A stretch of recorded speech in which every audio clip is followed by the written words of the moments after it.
Bom, bom, bom dia, boa tarde, boa noite.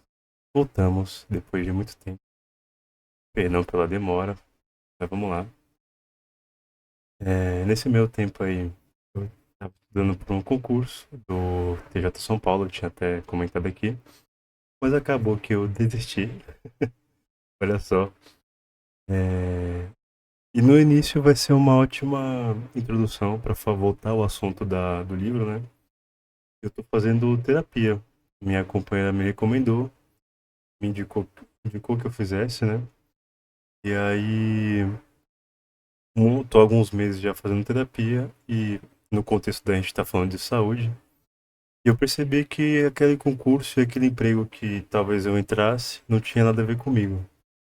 E muito interessante, né?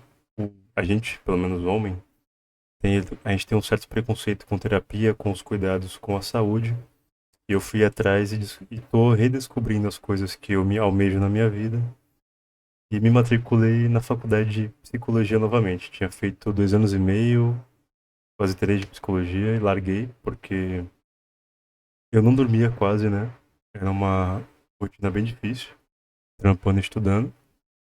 E agora eu tô tentando retornar, trampando e estudando também, mas agora eu trampo num serviço que me deixa um espaço de horário melhor e tempo de qualidade também é saúde, descanso também é saúde, terapia também é saúde. Graças à terapia também, ou graças ao trampo novo também que eu tive acesso à terapia, porque eu agora eu consigo bancar uma terapia, né? Eu comecei por aquele PCMeet, que é uma rede social onde você consegue psicólogos com um preço de terapia no valor mais baixo. Para além disso, tendo acesso a esse serviço, a terapia realmente muda a vida. Recomendo, se você está me assistindo, escutando, independente da época que for, procure esse serviço, nem que seja pelo PCMeet, que é uma rede que o valor é mais baixo, é social, mais acessível, né? E se você tiver tempo também, eu peço que você, se puder, arrume um tempinho, né, para se cuidar. A gente trabalha pra caramba, eu sei que a realidade brasileira é muito difícil. Eu venho de uma família de uma realidade difícil e agora eu tenho pelo menos acesso a um pouquinho, um acesso a um básico, né, o mínimo, que é uma alimentação mais ou menos saudável. Tô ajeitando a cadeira aqui, um cuidado com a saúde, né, tanto física quanto mental, fazer uma academia, um treino, cuidar do corpo, da mente, não são coisas separadas. E isso já é um divisor de águas na vida. Ter tempo para lazer, ter tempo para passear. E falando um pouquinho da conjuntura e do livro, agora estamos numa realidade onde o acesso à saúde vai ficar cada vez mais difícil. A gente está numa questão onde o governo atual tem um teto de gastos e tá para explodir, é, tá para diminuir o acesso à saúde porque tá para explodir esse teto. E como o governo atual, que é o governo Lula, não retira da burguesia, né? Não retira das pessoas que recebem mais, ele obrigatoriamente vai retirar a, esse dinheiro das pessoas que recebem menos, para entender. O governo, por ter se imposto esse teto de gastos, por fazer uma política de austeridade é o quê? Você fazer uma política onde se gasta menos do que arrecada, né? E aí, consequentemente, as populações mais vulneráveis, a parte mais baixa da pirâmide social, questão de renda, eu tô falando, ela sofre primeiro e ela é a primeira a ser atingida, depois vai para a classe média, etc e tal. E aí é uma tendência global, né? A gente tem aqui na América Latina agora o presidente do Chile, que foi eleito um presidente de extrema-direita. Não que a política divirja entre o governo Lula e o governo do Chile, né? A questão é que a intensidade dessa política, que nem. Aqui a gente vai ter vários problemas daqui a uns 2, 3, 4 anos, problemas que já estão ocorrendo, mas que vão piorar. Por exemplo, corte do acesso ao BPC. Muita gente está sendo cortada desse benefício. Tem-se a desculpa de se dizer que é porque está limpando, né, quem acessa de formas ilegais esse benefício, ou alguém que tem acesso que não merece e que não precisa. Mas na realidade, eu que trabalho atendendo essa população, muitas pessoas que precisam estão sendo cortadas, sem aviso, sem explicação nenhuma. Muitas vezes pessoas que não tiveram acesso à educação, idosos que trabalharam a vida inteira como empregada doméstica, como trabalhos não registrados, né? Empregado doméstico, muito trabalhador da construção civil, pedreiro e tal. Trabalha a vida inteira, não consegue ir lá e pagar um INSS, ou então trabalhador rural, pescador. E aí, quando chega na velhice e consegue uma aposentadoriazinha, vai lá, que é uma aposentadoria mixaria, hein? É uma humilhação o cara tem que passar. E aí, chegando lá, nesses meados dessa política de austeridade, que é consequência direta da política do governo atual, né? Essa pessoa é cortada desse benefício, pura e simplesmente, com a desculpa de que ela não foi atualizar o cadastro, que ela não precisa, ela não vai receber esse cadastro porque supostamente está recebendo de forma indevida, né? Sendo que já se usaram várias desculpas, né? Se outra pessoa recebe benefício, vai cortar o benefício dela. Por exemplo, se a pessoa tem Bolsa Família e o BPC. Aconteceram muitos casos de cortar porque somavam os dois benefícios e não batia a renda, sendo que não pode fazer isso. E estavam fazendo, né? Fazem até agora. E para além disso, continuando, o acesso à saúde é cada vez mais precário. Agora, como eu falei na última gravação, o governo está encaminhando pessoas do atendimento do SUS para o atendimento particular e isentando as dívidas desses hospitais particulares, ou seja, a pessoa fica 2, 3 anos para conseguir um agendamento no SUS, em vez de agendar ela no SUS, joga ela para o hospital particular e se perdoa a dívida desse hospital particular com o Estado, com o governo.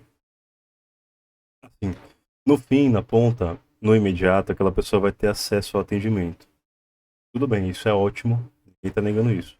A questão é que, em vez de você perdoar a dívida da empresa privada, do hospital privado, por que que não investe esse dinheiro no SUS em si, em vez de perdoar essa dívida, não? E aí, voltando, não se co-investe no SUS por causa da política de austeridade, por causa do teto de gastos. Porque com esse teto de gastos impede o governo de gastar. E aí ele não pode gastar em saúde. Porém, contudo, todavia, não está no teto de gastos os títulos de dívida pública, o ganho financiarizado, que é o gasto, que é um outro gasto que o Estado tem, que é pagar o que se deve em Tesouro Selic. É um dinheiro que vai diretamente para banqueiro, para dono de banco e para setor financiarizado.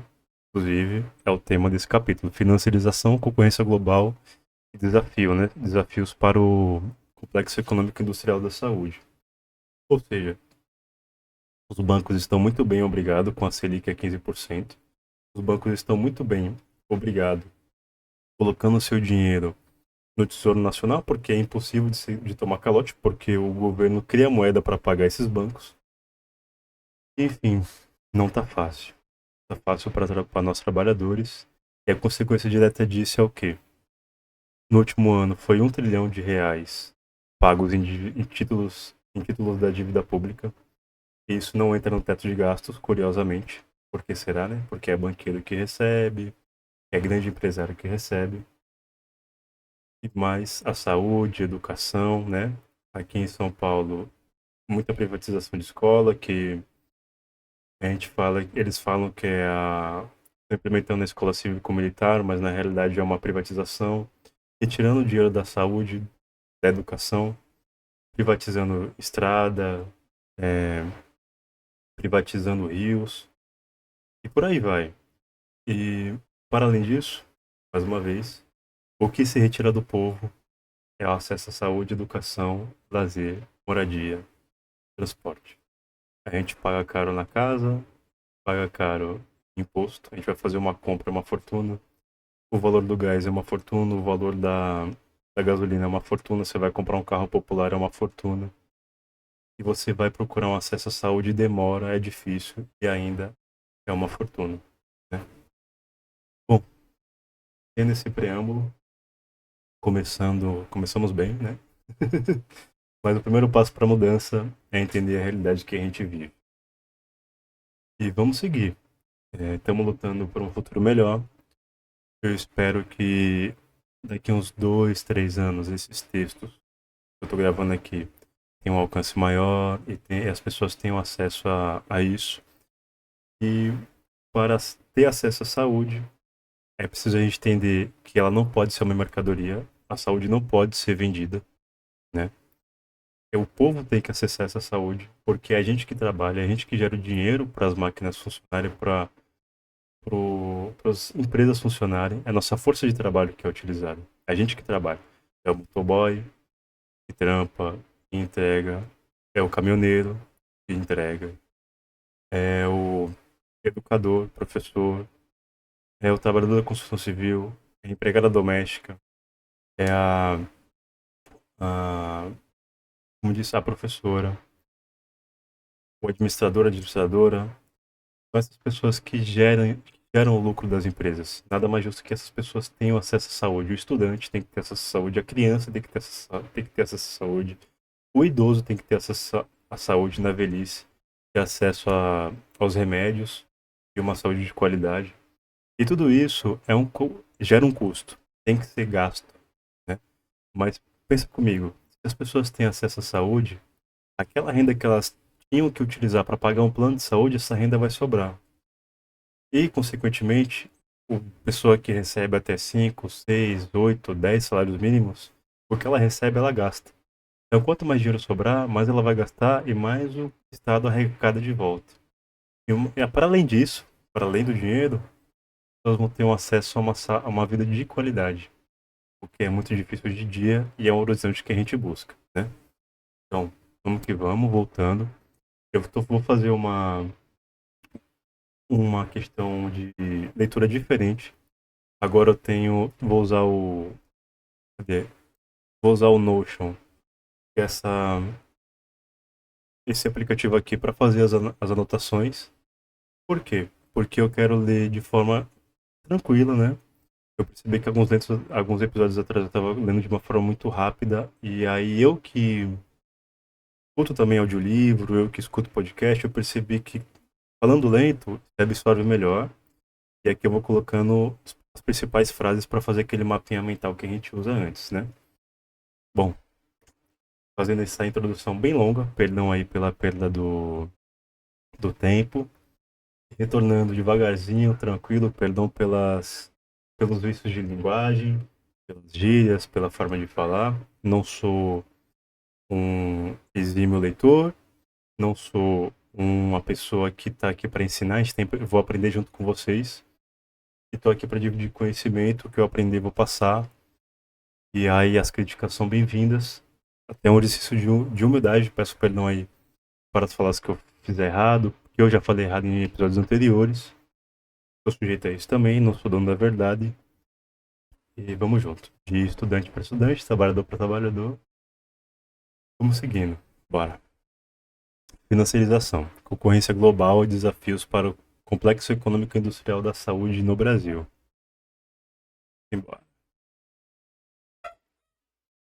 A crise da Covid-19, deixa eu só aumentar um pouco aqui o texto, que eu sou ceguinho, então, para poder ler melhor. Bora.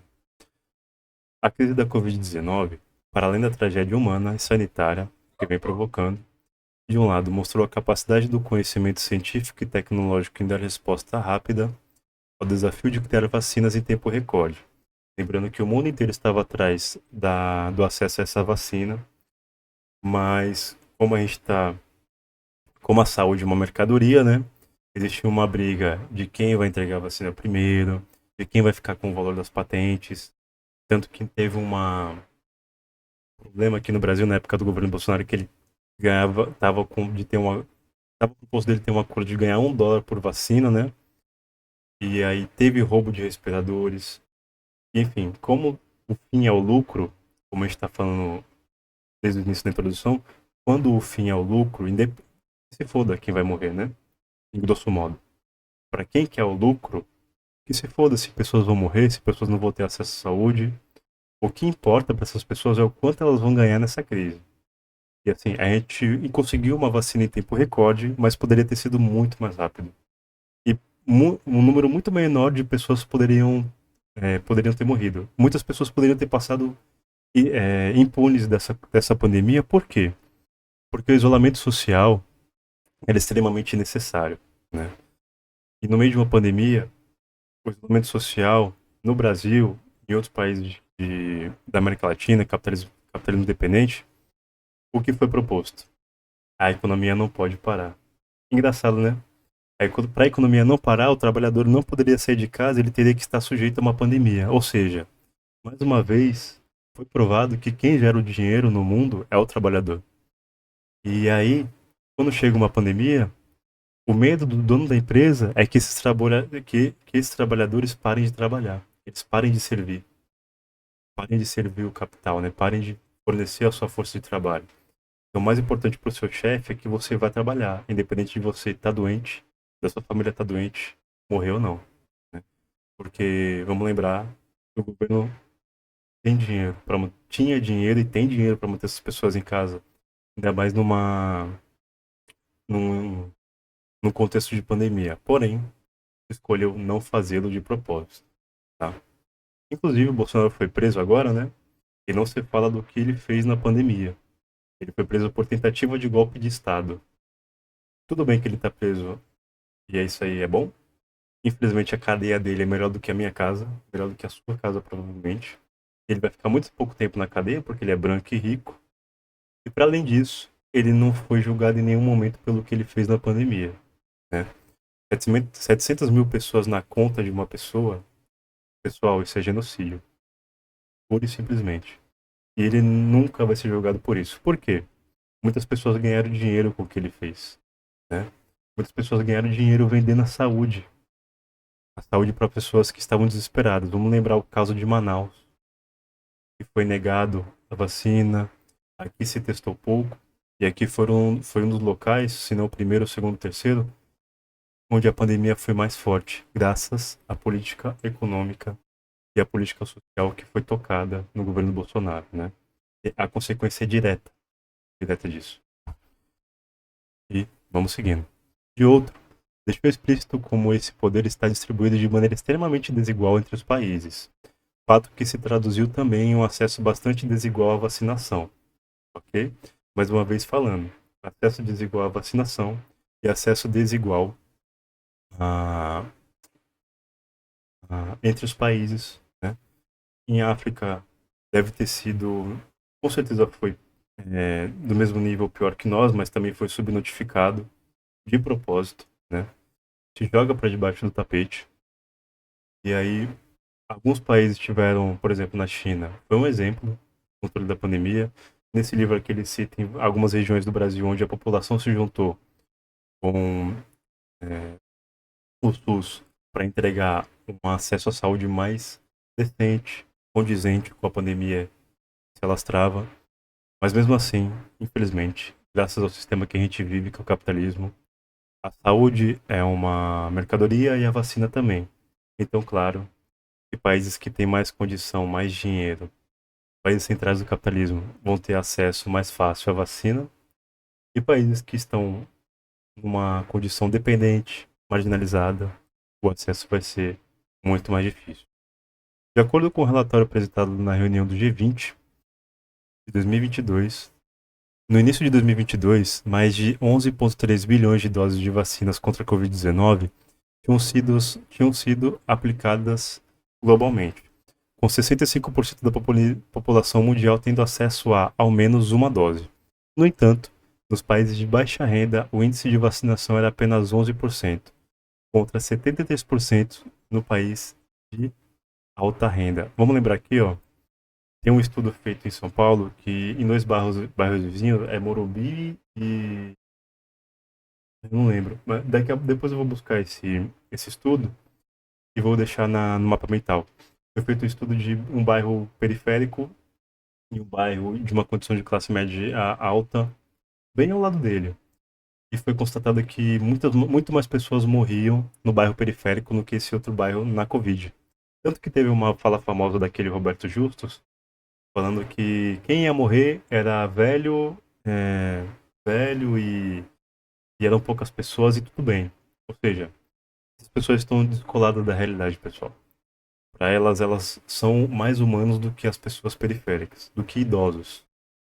Então, é, não é à toa que pessoas e países de baixa renda têm um índice menor de vacinação e um índice maior de morte. Vamos guardar essa informação aqui, ó.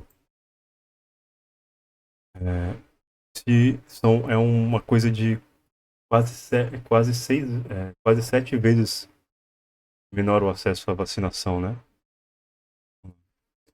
Nos países de baixa renda, o índice de vacinação era apenas 11% contra 73% nos países de alta renda. Como é que eu faço para colocar aquela paradinha aqui? Não é citação, é um bagulho aqui. Esse aqui. Pronto. Enter. Tá. Esse resultado é fruto não apenas da ausência de mecanismos mais ativos de cooperação internacional, mas ao contrário, do recrudescimento do nacionalismo que já vinha se mostrando desde a crise global de 2008 e que a crise da Covid-19 acelerou e explicitou, com a adoção generalizada de restrições à exportação de insumos associados a vacinas, medicamentos e equipamentos médicos para o enfrentamento da pandemia. O que ele está falando aqui? Que é, a exportação de insumos e medicamentos e respiradores ela estava sendo diminuída porque cada país se fechou, né? Pelo menos os centrais do capitalismo se fecharam para que a sua população tivesse um acesso maior a respiradores, a vacina, etc.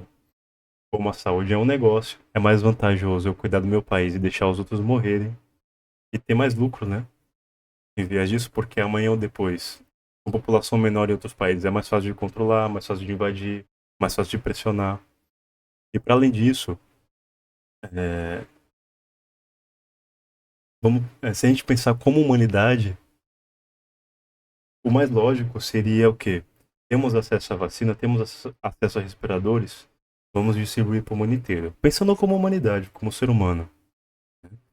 Mas como a gente vive em um sistema que o que vale é o lucro, capitalismo é isso, o que vale é o lucro, independe de quem vai morrer. A questão é como que eu vou ganhar mais dinheiro com isso, né?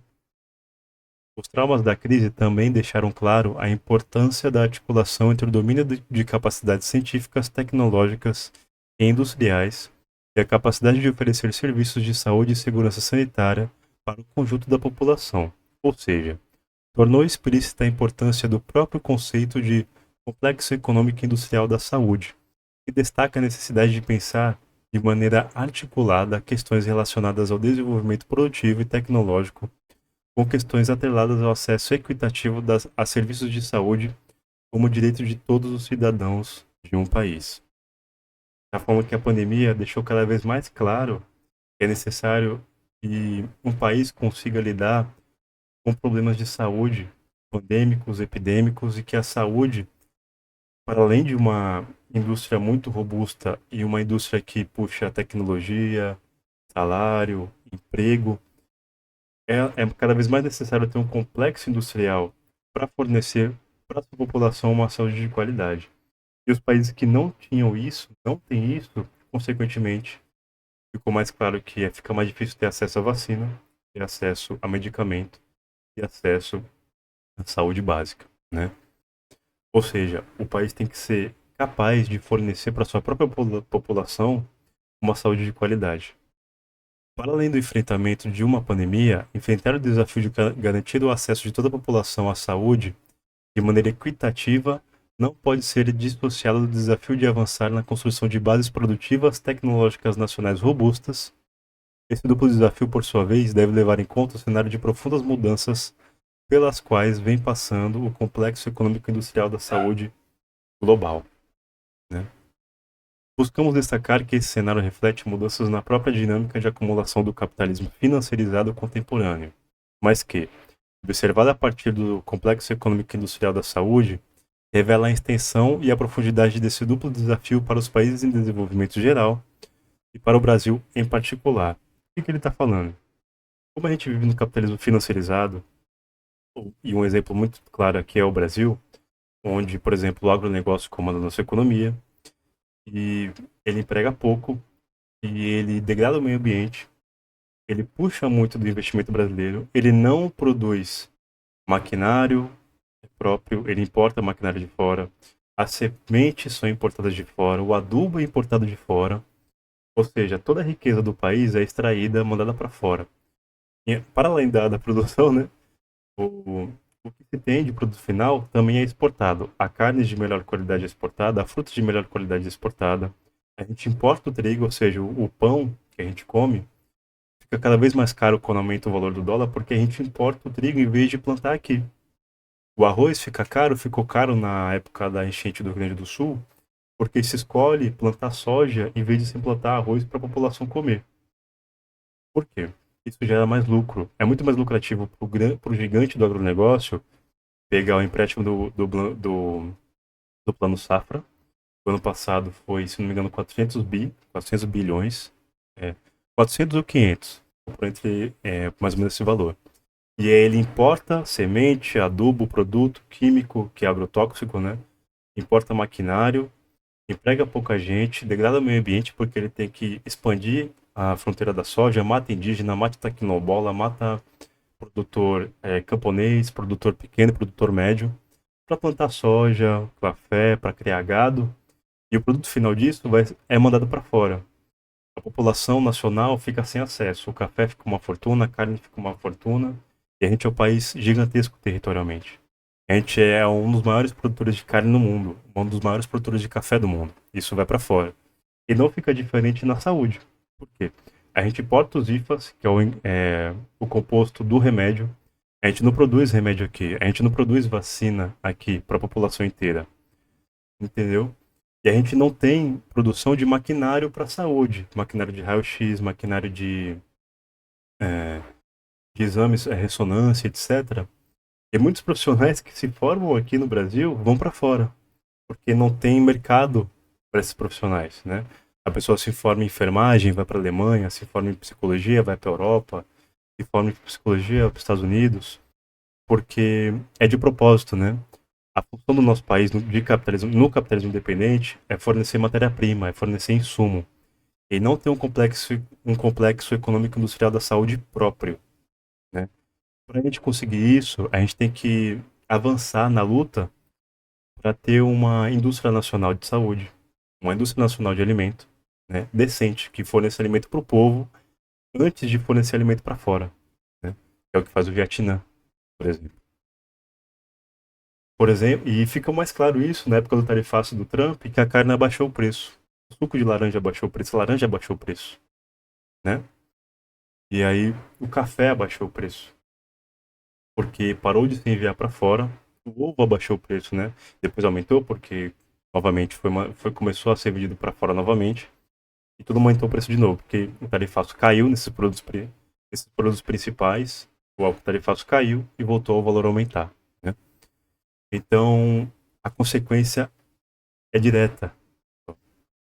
É difícil a gente ver assim no dia a dia, questionar, mas as coisas estão caras por um motivo. E não é só o imposto. O imposto é um motivo, inclusive é um motivo que a gente tem que bater, porque o pobre não tem que pagar imposto no Brasil, o pobre tem que ser isento.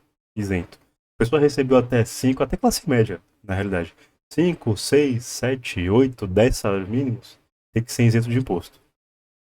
Essa é a minha opinião, o imposto tem que ser para rico, né? E pode pagar o imposto. A gente gasta nosso dinheiro para comprar comida, para lazer, para transporte. O transporte tem que ser gratuito também, porque é a gente que trabalha, é a gente que gera o dinheiro desses caras. Então a gente não tem que pagar imposto porra nenhuma. A gente tem que ser isento. Vamos seguindo.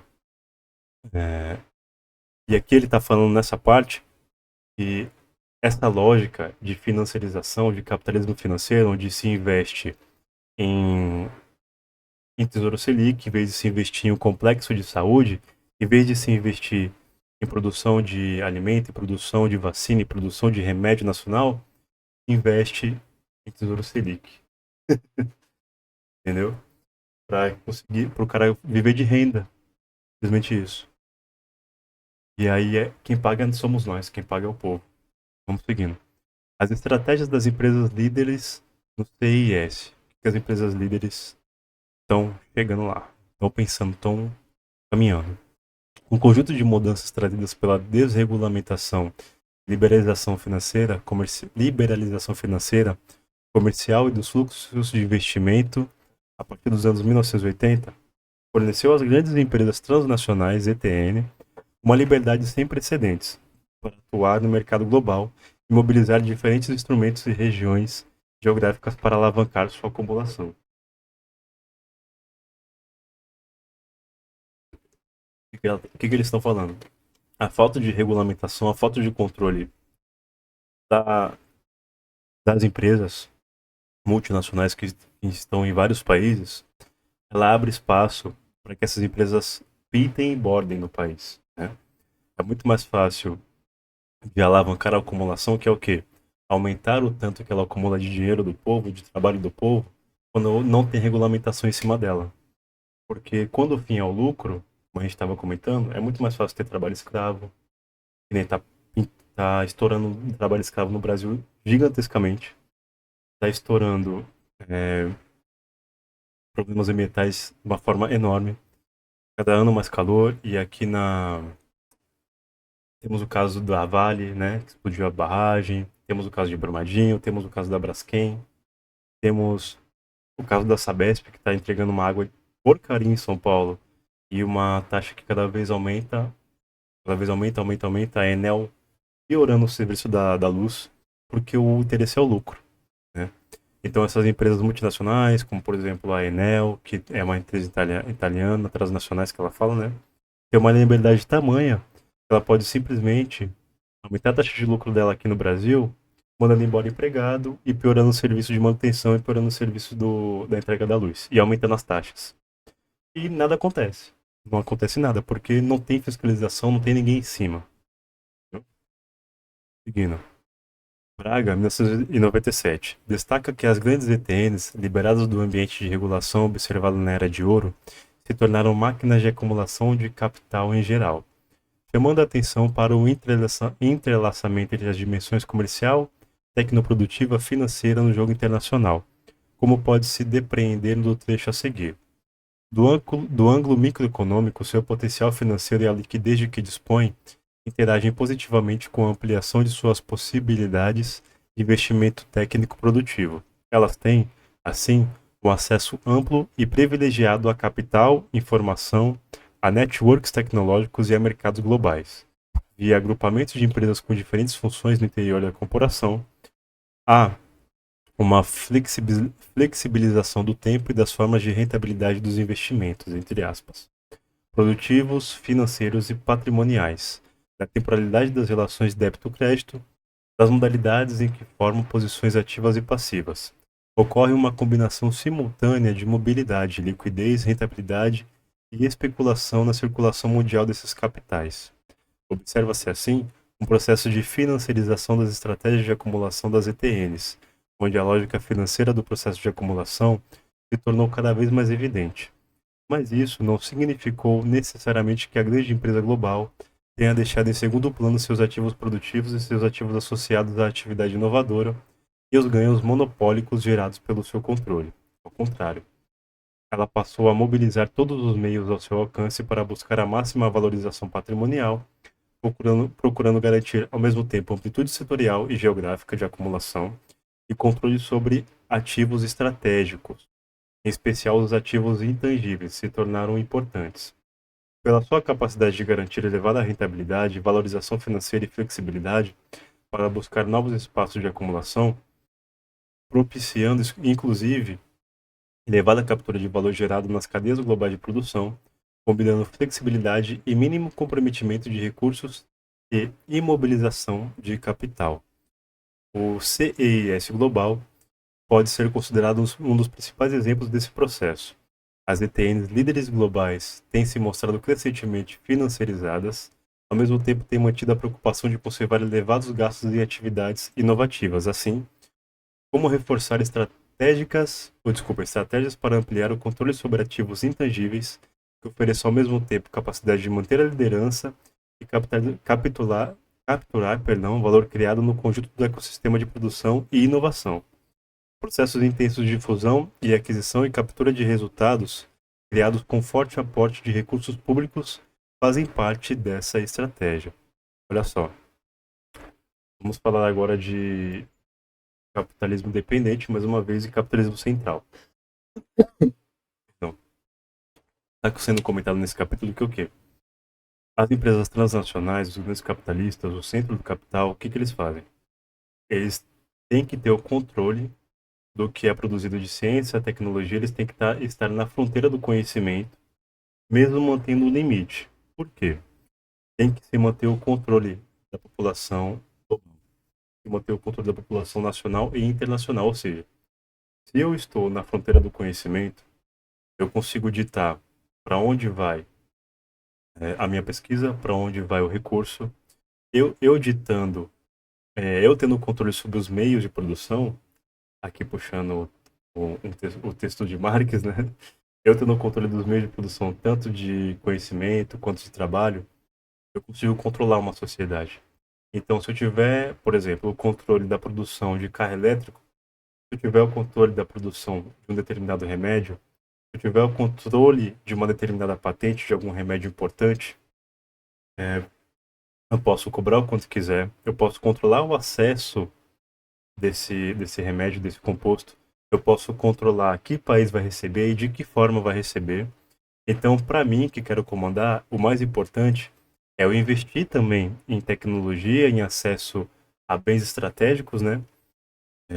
Para que esses recursos, inclusive utilizando o Estado, na verdade é o Estado que, que investe nisso, né? O Estado que promove esse investimento, por quê? É um investimento com uma taxa de retorno muito baixa, mas quando se tem um retorno, você tem um controle enorme sobre aquele produto.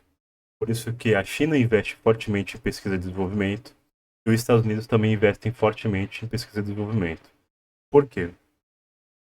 Porque isso dita quem vai controlar o próximo produto a ser descoberto, o próximo produto a ser utilizado na sociedade global.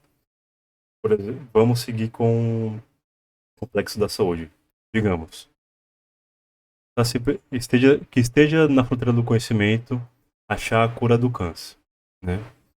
E aí, a China e os Estados Unidos brigam para achar essa cura. Quem achar primeiro vai poder ditar quem tem acesso a essa cura, como vai ser distribuída essa cura, se vai ser vendida, se vai ser distribuída gratuitamente, a forma que vai ser distribuída, se vai ser ao longo do tempo, se vai ser imediatamente. Ou seja, quem tem acesso à tecnologia, inteligência e informação a bens estratégicos pode ditar o rumo de como vai seguir o mundo, como vai seguir a economia global. Então, não podemos esquecer, a economia está intrinsecamente, ela dita o que vai ser posto para a sociedade. E a população lá na ponta que vai sofrer as consequências disso, entendeu? E aí, o que ele está falando? Que os países centrais entenderam que investir fortemente em pesquisa, desenvolvimento e bens estratégicos é importante para que elas tenham, elas possam bater o martelo de como vai ser os próximos passos do controle mundial, né? Então, seguindo, vamos colocar isso aqui lá nas anotações, que é bem importante.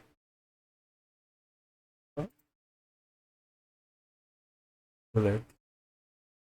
Bora para a próxima.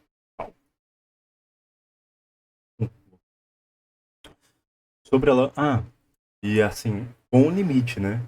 Na questão do capitalismo. Existe um limite porque esse controle ele ainda tem que lidar com as contradições do capitalismo. Que é o quê? Você tem que se investir em política de acesso à tecnologia, mas o acesso da população ainda tem que ser de acesso, porque o salário não pode aumentar, o acesso à saúde não pode aumentar, porque as empresas que vendem saúde, vendem educação ainda tem que lucrar. Então é um eterno balancear, né? As contradições do capitalismo elas sempre estão postas e elas sempre vão elas sempre vão aumentando à medida que o tempo vai passando. Sobre a lógica financiarizada das empresas líderes, cabe destacar a generalização da estratégia de maximização do valor acionista. MVA, com agressiva distribuição de dividendos e uso de recursos na recompra de ações. A partir de informações das 27 maiores empresas do setor farmacêutico em 2018, Fernandes e Klinge, em 2020, mostram que a elevada rentabilidade dessas empresas permitiu o aumento do pagamento anual de dividendos e recompra de ações de 30 bilhões de dólares em 2000 para 146 bilhões em 2018, com um total acumulado de 1,540 trilhão ao longo do período. Ou seja, o lucro aumenta, rapaziada, com a pesquisa e desenvolvimento. Então, no fim, ao cabo, no capitalismo, o fim é o lucro. Porque a pesquisa e o desenvolvimento vai servir, como que quem controla isso são burgueses e capitalistas, como eles estão visando lucro, achar a cura, uma patente, um remédio novo, no fim e ao cabo, vai ser usado para esses caras ganharem mais dinheiro. Apesar da elevada canalização de recursos para o mercado financeiro, as grandes corporações farmacêuticas não deixaram de investir em P&D, que é pesquisa e desenvolvimento. Eles se preocuparam com a construção e o controle de ativos intangíveis. Ainda de acordo com os dados de Fernandes e Klinge de 2020, os gastos totais em P&D das 27 empresas analisadas aumentaram de 34 bilhões em 2000 para 119 bilhões em 2018, enquanto o valor acumulado atingiu 1,482 trilhão. E é dólar, tá? No mesmo período, os ativos intangíveis passaram de 13%, 48 bilhões, dos ativos totais para 51%, 847 bilhões no mesmo período. Isso aqui é bom a gente anotar, porque são informações que acompanham, informações de pesquisa que acompanham o argumento e comprovam na realidade essa tendência que estamos comentando aqui, né? De que o desenvolvimento e a pesquisa ainda vai servir o capital, porque não é a classe trabalhadora que está na frente dessas decisões, e a prova é o rendimento e o dinheiro investido e o dinheiro recebido desses ativos e para onde eles vão. As atividades relacionadas à criação e ao controle de ativos intangíveis, inclusive aquelas relacionadas a P&D, reforçam elementos estratégicos que podem aumentar lucros e impor novas barreiras contra concorrências atuais e potenciais. Ao mesmo tempo, impulsionam o valor de mercado na medida em que são avaliadas pelos investidores, sem referência a um custo de reposição como os ativos tangíveis, o que explica os ativos intangíveis terem uma participação majoritária e crescente no valor de mercado das empresas. Ou seja, como o ativo intangível, que por exemplo são ações, dividendos, eles não precisam ser repostos porque são intangíveis, eles aumentam o valor da empresa no mercado. As ações dela aumentam e viram uma bola de neve. E acaba que esses ativos intangíveis, ações, dividendos e tal, alavancam mais ainda uma empresa. Alavancar é aumentar de forma é aumentar a capacidade de, vou dizer isso. Eu não sou um economista para falar de uma forma mais correta, digamos assim. Mas falando de uma forma mais simples, por exemplo, se eu conseguir captar 10 bilhões, o valor das ações da minha empresa vão aumentar. Consequentemente, pessoas que têm ações da minha empresa vão querer comprar mais, imaginando que esse lucro vai aumentar mais ainda. E aí o valor da minha empresa aumenta no mercado. Porém, isso não necessariamente condiz com a realidade. Tanto que vira e mexe, empresas quebram, as ações abaixam, depois elas retornam. Vira e mexe, tem crises no capitalismo que abaixam os valores das ações, valor de ações, porque o setor financiarizado não necessariamente está ligado diretamente com o que é produzido, entendeu? Então se cria uma ilusão de rendimento que não necessariamente está ligada com a produção real da população, entendeu? É como se vamos fazer uma questão aqui, na cesta básica. Vamos supor que a cada cesta básica se gaste R$ 50 para produzir uma cesta básica e se lucre R$ 10 em cada cesta básica. E aí, eu consigo fazer um investimento em pesquisa e desenvolvimento. Eu produzo uma cesta básica, eu produzo uma cesta básica com um custo menor. E aí o que acontece? Produzindo uma cesta básica num custo menor, eu lucro mais. Só que esse lucro, em vez de eu reinvestir para produzir mais cestas básicas, ou produzir, ou abaixar o valor da cesta básica, eu mantenho a mesma produção, a mesma quantidade de arroz, bolacha, aquela bolacha velha que vem, que é gostosinha, que nós gosta, que é sebo puro, mas é muito bom. E aí, em vez de eu reinvestir, colocar uma bolachinha melhor na cesta básica, colocar um arroz melhor, ou colocar 2 pacotes de arroz na cesta básica, eu mantenho do jeito que tá, o lucro se mantém e eu aumento um pouco os dividendos das pessoas que investem nas ações da minha empresa de fazer cesta básica. Consequentemente, as pessoas vão comprar, vão ganhar mais lucro e vão reinvestir esse dinheiro. Então, eu retiro o lucro de duas formas, né? Eu consigo aumentar o lucro na produção e aumentar o lucro no recebimento das ações. E aí, em vez de eu reinvestir na produção novamente, eu faço o mesmo ciclo. Eu mantenho a cesta básica, aumento um pouquinho o valor de dividendos que vai receber. Vai chegar um momento e os dividendos que eu pago vai estar descolado da realidade do que eu produzo. A minha cesta básica ainda é a mesma coisa que eu produzo. Só que o tanto que eu pago de dividendo não vai condizer com a realidade.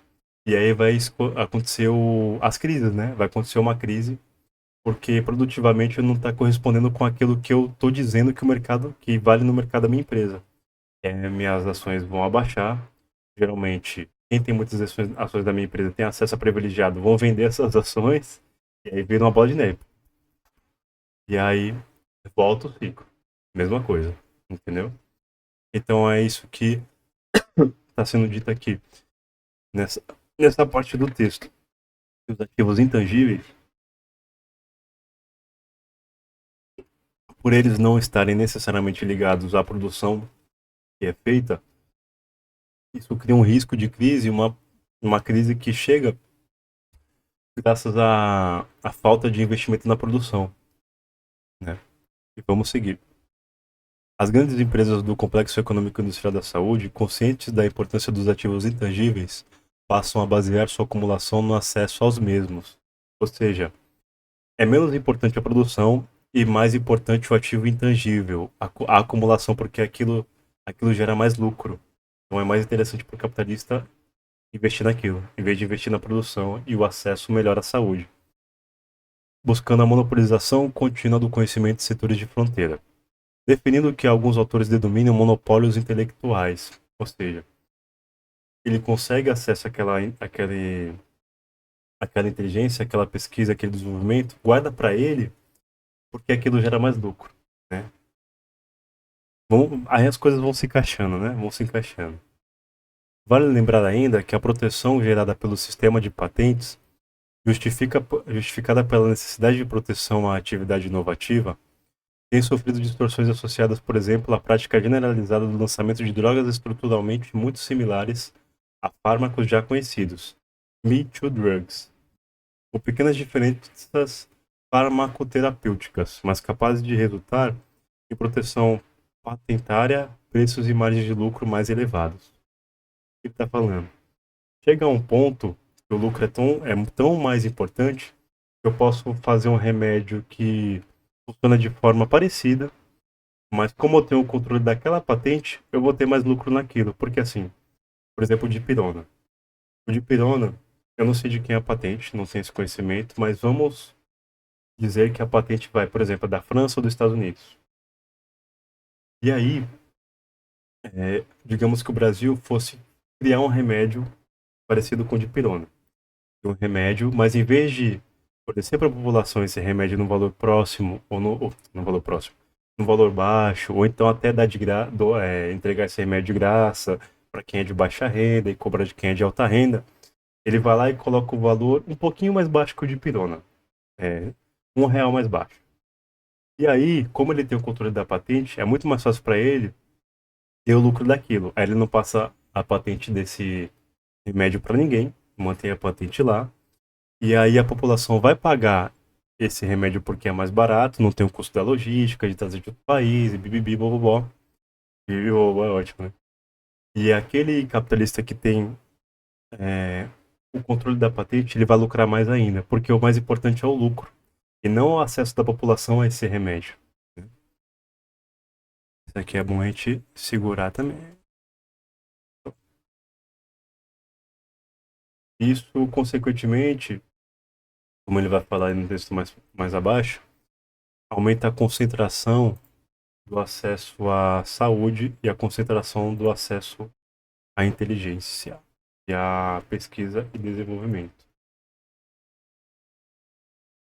Uma forma de observar o grau de concentração e controle sobre os ativos intangíveis do complexo da saúde é analisando as informações consolidadas sobre os gastos de pesquisa e desenvolvimento e família de patentes das maiores empresas do setor a partir de dados organizados pelo Joint Research Central Institute for Prospective Technological, não falo inglês, Studies da Comissão Europeia, tudo isso da Comissão Europeia, e da Directorate for Science, Technology and Innovation da Organização para a Cooperação e Desenvolvimento Econômico, a OCDE. Vamos lá. Analisando os países analisando a OCDE, essa base considera as duas mil maiores empresas em termos de gastos de pesquisa e desenvolvimento e consolida informações sobre marcas e patentes. As pesquisas dos setores classificadas como pertencentes à CIS, na versão divulgada em 2019, com informações referentes ao período de 2014 a 2016, totalizavam 340 empresas, 285 farmacêuticas, de biotecnologia e 55 de equipamentos médicos, ou seja, 17% do total das empresas, ou seja, 17% do total das empresas. Essas 340 empresas gastaram em 2016 147 bilhões de euros e depositaram 23,9 mil patentes IPS, isto é, depositadas em pelo menos um dos principais escritórios de patentes: Estados Unidos, Europa, Japão, Coreia do Sul e China, e em mais um segundo país. Por meio da figura 1, é possível verificar o grau de concentração, com as 20 maiores empresas respondendo por 65,3% dos gastos de pesquisa e desenvolvimento e 49% das patentes das 340 empresas. Dessas 20 empresas, todas eram de países desenvolvidos. Considerando a distribuição por país, tabela 1, observa-se claramente a dificuldade para os países em desenvolvimento transporem as elevadas barreiras presentes no setor, construídas a partir das estratégias destacadas anteriormente. Os dois únicos países em desenvolvimento presentes na lista são a Índia, com 10 empresas, e a China, com 21 empresas. Figura 1. Aqui são o laranjinha é o número de patentes e o azulzinho é o número de pesquisa e desenvolvimento. Você vê que elas andam juntas, né? Ou seja, quanto mais se investe em pesquisa, mais se cria patentes, mais se tem controle das mesmas. E aqui embaixo, as empresas do Complexo Econômico Industrial da Saúde, presente nas top 2.000 maiores em gastos de pesquisa e desenvolvimento por países. Aí, 177 dos Estados Unidos, que totalizam 52,1%, no total de gasto em P&D dá 48,6%, e mais de 9 mil patentes, ou seja, 39,8%. E aqui seguem União Europeia, Reino Unido, Japão, Alemanha, União Europeia, França, né, Dinamarca, a Índia aqui, né, Israel, que é um protetorado dos Estados Unidos, a China, Bélgica lá para trás. Aparece o Brasil aqui? Não, nem aparece. Vale destacar que o resultado reflete não apenas o esforço próprio das corporações líderes globais do complexo econômico e industrial da saúde, mas também com a forma como elas buscam controlar e se apropriar do conhecimento gerado pelo conjunto dos ecossistemas produtivos e tecnológicos do complexo econômico e industrial da saúde, seja via fusões e aquisições, seja pela organização da cadeia de valor e conhecimento. Ele está comentando. No capitalismo, a tendência é a concentração, a tendência é o monopólio. Na produção de conhecimento e na produção de saúde não seria diferente. Então, quanto mais se investe em saúde, ela é investida não desimplicada. A saúde não é investida longe da política econômica e industrial e longe dos interesses de classe. Então, as classes dominantes investem em saúde, como foi comentado antes, para ter o o controle global, perdão, e consequentemente o interesse delas é manter aquele conhecimento e gerar lucro com aquele conhecimento. Então se investe em pesquisa e desenvolvimento para se estar na frente na fronteira do conhecimento e conseguir mais lucro com isso. A consequência, concentração de capital, concentração de inteligência e concentração de acesso à saúde. Ou seja, os países periféricos, Brasil, América Latina, né, por si, é, Argentina, Chile, é, Haiti, que enfim, países da América Central, América Latina, eles vão ter um acesso mais dificultoso à saúde. Não é à toa que a gente tem crises de dengue, né? Coisas que o centro do capital não tem essas crises. A gente tem teve crise da pandemia, porque o acesso à saúde para nós é mais dificultoso. O dinheiro que esses países centrais investem em tecnologia, em pesquisa e desenvolvimento, está atrelado à nossa falta de investimento. O dinheiro que se produz aqui, o trabalho que se produz aqui é exportado para os países centrais.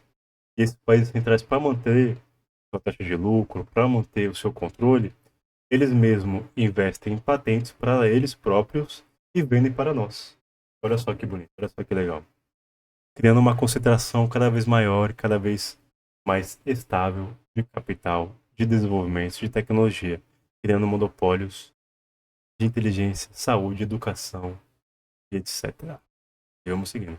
Em relação ao processo de FIA, que é Funções e Aquisições, dados do Institute of Mergers, Acquisition and Alliances, IMAA, registram um valor acumulado de 5,3 trilhões entre 1985 e 2016, em todos os setores do complexo econômico e industrial da saúde. Essas transações econômicas, impulsionadas pela valorização acionária e pela participação de grandes investidores institucionais na capitalização das operações, dá para seguir. De grandes investidores institucionais na capitalização das operações reforçam o grau de concentração global e de controle sobre ativos comerciais e ativos tecnológicos protegidos por patentes. O movimento de fusão e aquisição envolve diferentes aspectos. O mais óbvio é a forte concentração observada a partir de grandes operações como a compra da Celgene pela Bristol Myers Squibb por 79,4 bilhões em 2019, ou a compra da empresa de seguros de saúde, a Aetna, pela CVS Health, em 2018, por 70 bilhões, ou ainda a aquisição da Covidien pela Medtronic, por 42,7 bilhões em 2014. Mas também envolve a estratégia de adquirir empresas inovadoras de menor porte. Como os investimentos no complexo da saúde demandam elevados recursos, seja em P&D, seja no processos posteriores de registro e regulamentação das inovações, em geral, as pequenas empresas apoiadas por fundos públicos de apoio científico e fomentadas por processos de capitalização de fundos de um venture capital, mesmo que com um potencial para desenvolvimento de etapas posteriores relevantes no processo inovativo, acabam sendo adquiridas, até porque dificilmente seriam capazes de acompanhar o patamar vigente de gastos para se manter na trajetória tecnológica. Para além da acumulação de pesquisa, desenvolvimento, conhecimento e acesso à saúde e patentes, as empresas e iniciativas próprias de alguns países que têm um potencial de se conseguir um acesso a um produto novo, um remédio novo, uma patente nova, eles são englobados no capital maior. Como a gente falou, no capitalismo a tendência é o monopólio e a falta de concorrência. Por quê? É muito mais fácil eu esperar, ou é muito mais fácil eu manter o conhecimento comigo e impedir que ele se renove e da melhor forma que eu puder, mas o grande capitalista não consegue ter controle de tudo e com certeza vão ter contradições, vão ter empresas que vão conseguir, países que vão conseguir um investimento próprio. E aí o que eu faço? Eu pressiono e compro, né? E trago para mim aquela empresa, aquele desenvolvimento. Tanto que é muito comum, agora no exemplo fora da saúde, a concentração, por exemplo, no mercado das bebidas. A Coca-Cola comprou, um exemplo recente que é a Coca-Cola comprar a Fanta. Porque é muito mais interessante ela trazer para ela aquele capital, trazer para ela aquela empresa, do que permitir a concorrência. Ela compra aquilo porque para ela é muito mais vantajoso e gera muito mais lucro do que concorrer. Muito mais fácil ter o monopólio daquele mercado. E com a saúde, como a saúde é um produto, uma venda, uma mercadoria, não vai ser diferente. No capitalismo, como a saúde tem que gerar lucro, é um produto, é muito mais fácil eu concentrar comigo o acesso à saúde, concentrar comigo o acesso ao conhecimento. Então eu compro pesquisas fora do que eu controlei, fora do que eu impedi que acontecesse, para que aquilo nunca saia das minhas mãos, né? A questão é uma guerra de monopólio no capitalismo. Ao contrário, se fossem trabalhadores, se fosse a população no controle disso, seria muito mais lógico o conhecimento andar de mãos dadas com a sociedade. O conhecimento ser entregue, né, para que a saúde não seja uma mercadoria, para que o lucro não seja uma finalidade, mas para que a finalidade seja todos terem acesso à saúde de qualidade e todos terem acesso à pesquisa e desenvolvimento, porque o mundo inteiro pesquisando chega numa resposta muito mais veloz. Um grande exemplo é a vacina da Covid, que foi a vacina encontrada no tempo recorde, como fala aqui como a gente viu com experiência própria. Bom, vamos seguindo. Deixa eu colocar isso aqui lá no Notion, porque eu vou passar para para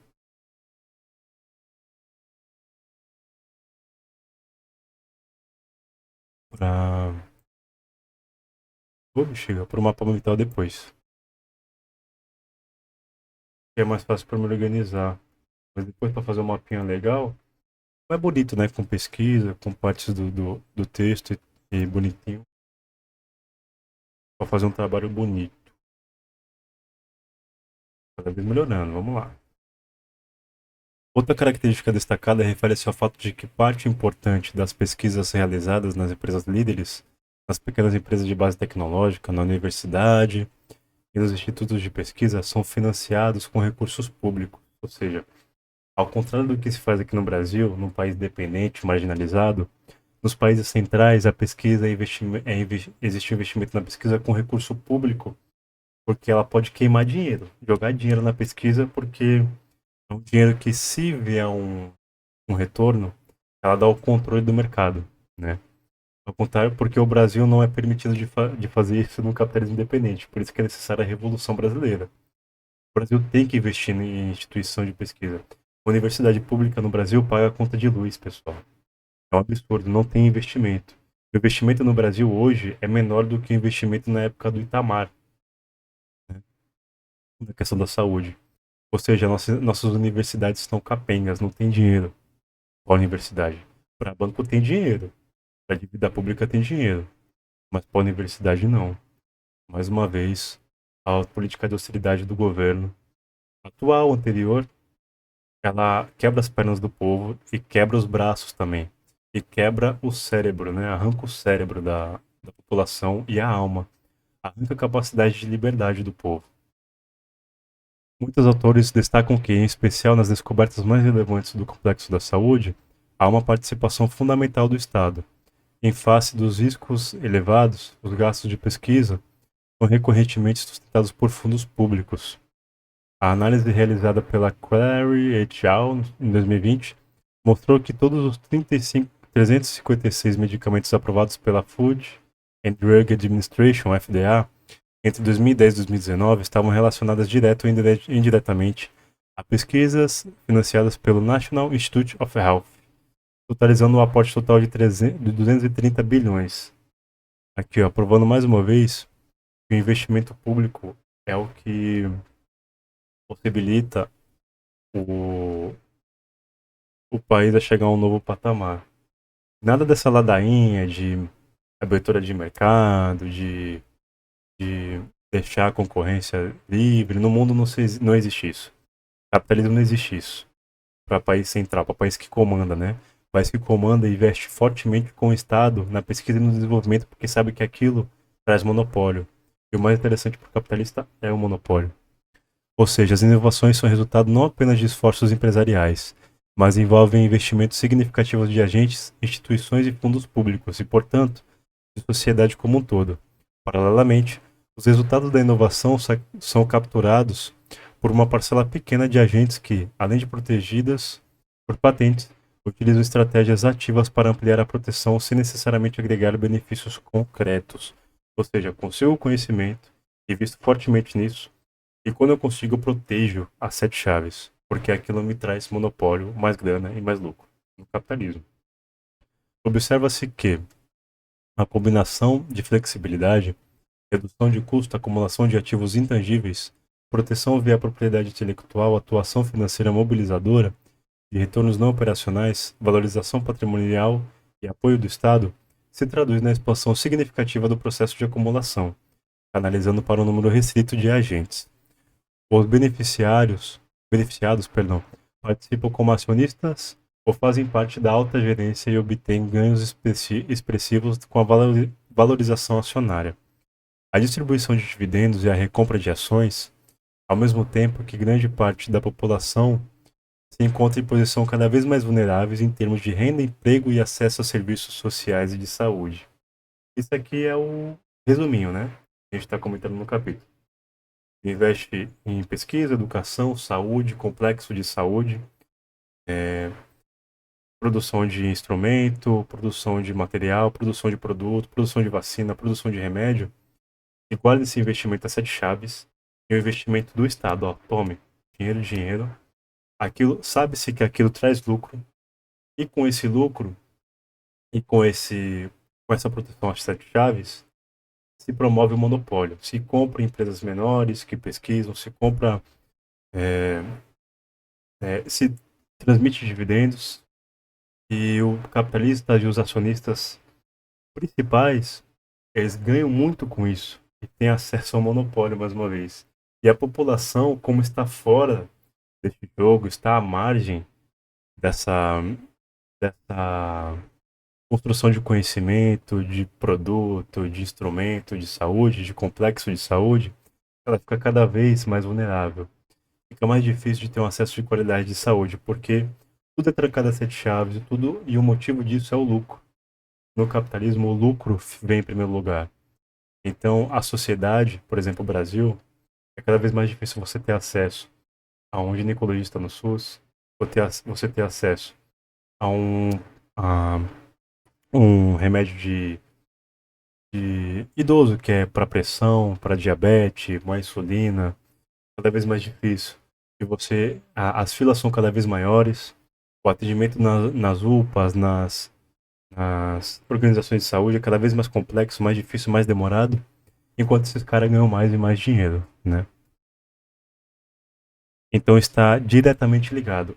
O sofrimento que a gente tem na fila de uma UPA, que nem eu tô lutando para conseguir marcar um oftalmo, e pelo SUS, porque eu preciso para ter isenções de impostos, porque eu sou PCD, fica cada vez mais difícil, mais complicado. Eu tô há quase 6 meses caçando esses laudos e para conseguir os documentos de PCD. E é cada vez mais difícil, mais e mais difícil. Na outra ponta do complexo da saúde, essas margens elevadas das empresas farmacêuticas e de equipamentos médicos acabam se traduzindo em pressão de custos para os hospitais, operadores de seguro e para os sistemas públicos de saúde. Deixa eu ver mais uma linha.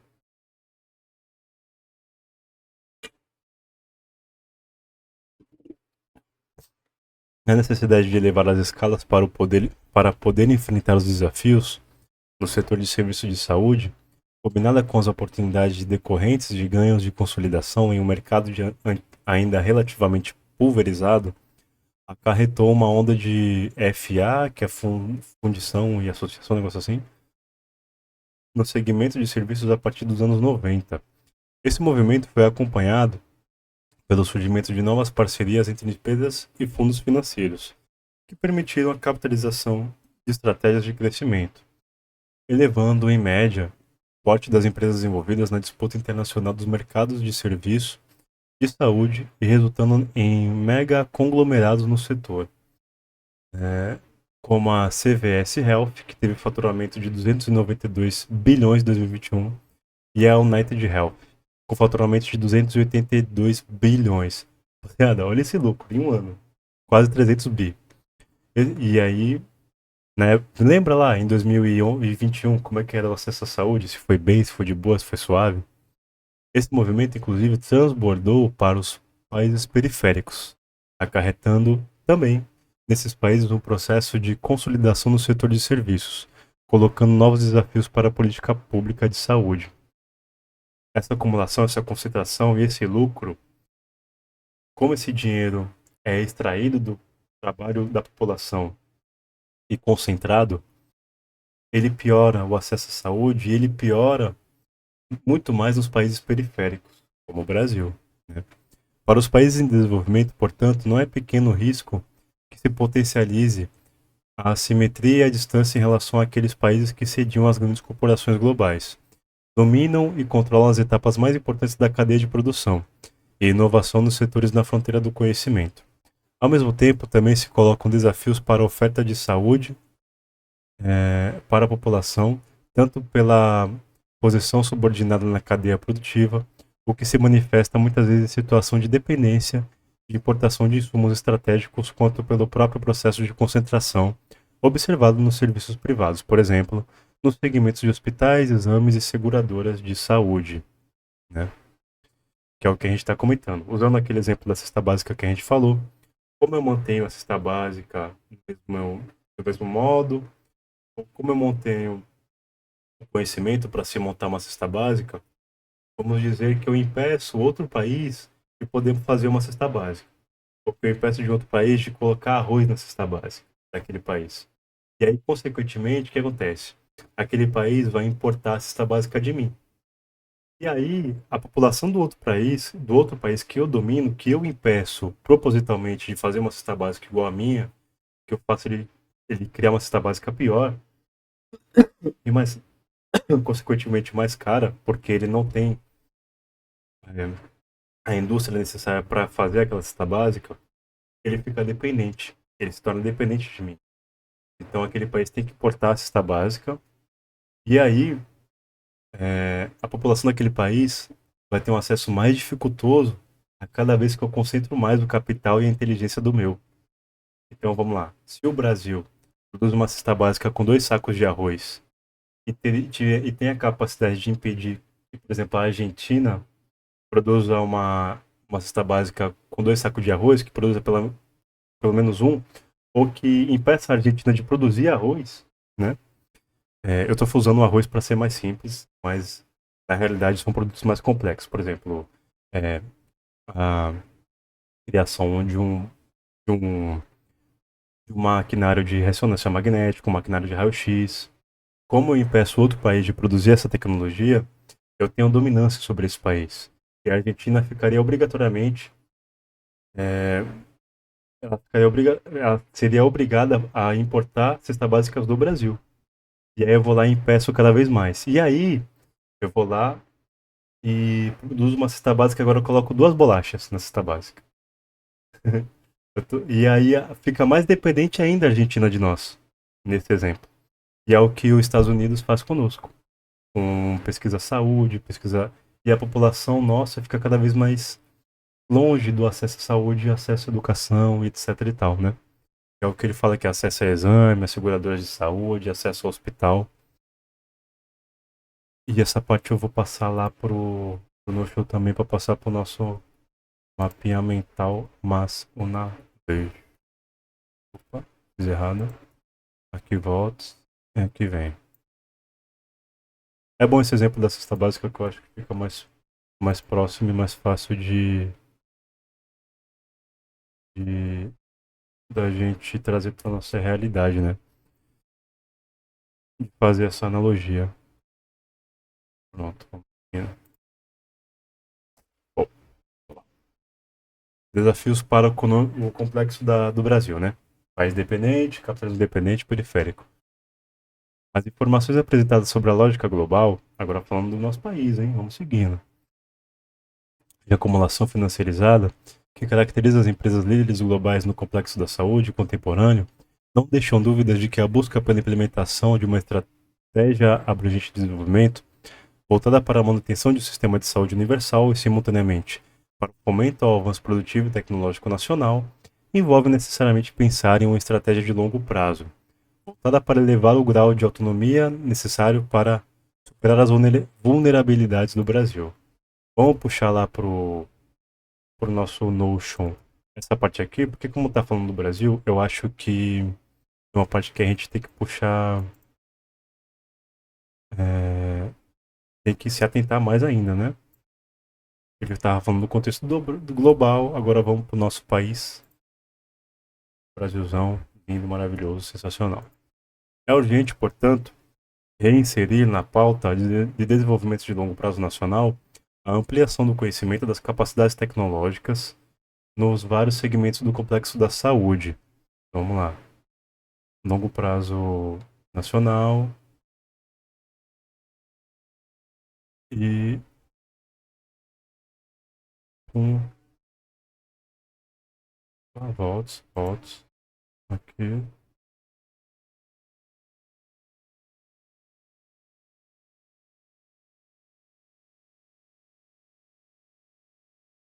Embora com deficiências, o Brasil é um dos poucos países que conta com um sistema de saúde universal.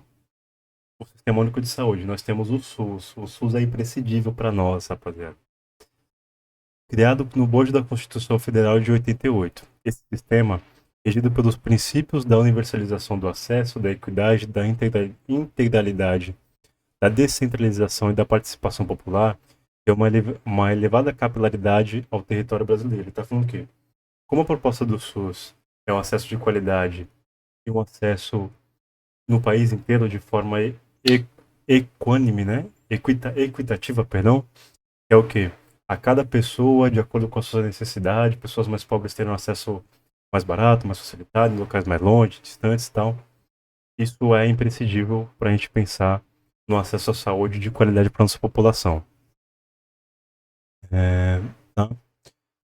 Fagnani, em 2018, aponta: o sistema contempla 70% dos brasileiros com menor renda e que não disporiam de recursos para acessar os serviços privados. Ou seja, o SUS atende 70% dos brasileiros com menor renda, e esses brasileiros, em sua realidade, né, não teriam acesso ao serviço privado. O SUS realiza mais de 2,8 bilhões de atendimentos anualmente, desde procedimentos ambulatoriais até cirurgias de alta complexidade, como transplantes de órgãos. Ou seja, o SUS não é pouca merda. Mesmo sem dinheiro, o SUS é imprescindível, necessário e, assim, é uma chance do Brasil chegar em outro patamar como país, né? Não obstante, não é possível alcançar uma política social abrangente e sustentável se não se tem de desenvolvida uma base produtiva e tecnológica mais avançada. É fundamental, portanto, integrar a demanda por bens e serviços de saúde com o desenvolvimento produtivo e tecnológico nacional. Devido ao SUS, mas também à demanda privada, com uma população superior a 200 milhões de pessoas, o Brasil oferece uma demanda potencial não desprezível para o desenvolvimento do complexo da saúde. Do ponto de vista da estrutura da produção de bens, a base existente, embora bastante fragilizada, conta com atores importantes em diferentes segmentos, tanto filiais de empresas transnacionais quanto empresas nacionais. No setor farmacêutico, por exemplo, apesar do crescimento das empresas nacionais por conta do aumento das escalas relacionadas à produção de genéricos, as atividades inovativas mais complexas ainda permanecem relativamente baixas. Paranhos, Mercadante, Hasenclever 2020 destacaram, a partir de uma amostra das maiores empresas do setor, que entre 2008 e 2014, enquanto as empresas de capital nacional aumentaram o dispêndio interno de pesquisa e desenvolvimento em relação às vendas em 3,7% para 4,9%, um aumento de 1,2%, né? As de capital estrangeiro tiveram um indicador reduzido de 2,2% para 1,4%, ou seja, não apenas as empresas estrangeiras realizaram menos esforço inovativo no Brasil em relação às empresas nacionais, como também a diferença se tornou mais significativa ao longo do tempo. Como a tendência ao monopólio capital, claro que uma empresa estrangeira que existe aqui no Brasil não vai investir em pesquisa e desenvolvimento. É mais interessante para ela investir no próprio país, né? Cabe a nós, como nação, como país, investir no nosso próprio, no nosso próprio desenvolvimento no capitalismo, infelizmente. É o necessário. Diversos autores, Cagliari, Ruiz, 2014, Gadelha, Temporão, 2018, Paranhos, Mercadante, Hans Clever, 2020, apontam que o aumento do envolvimento das empresas nacionais no setor farmacêutico com atividades mais intensivas em conhecimento foi amparado por um retorno de políticas industriais ativas do país, combinado com o fortalecimento financeiro permitido pela lei de genéricos, em contraste com as políticas excessivamente horizontais nos anos 90.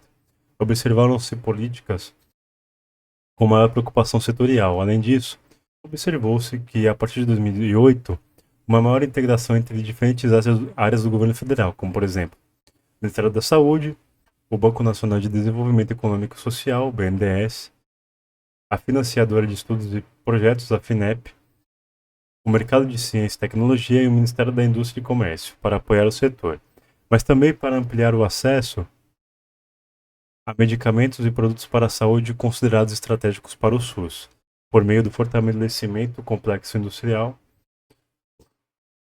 do país. Cabe destacar também a existência de laboratórios públicos, institutos de pesquisa e universidades com fortes capacitações na área da saúde. O que ele está falando?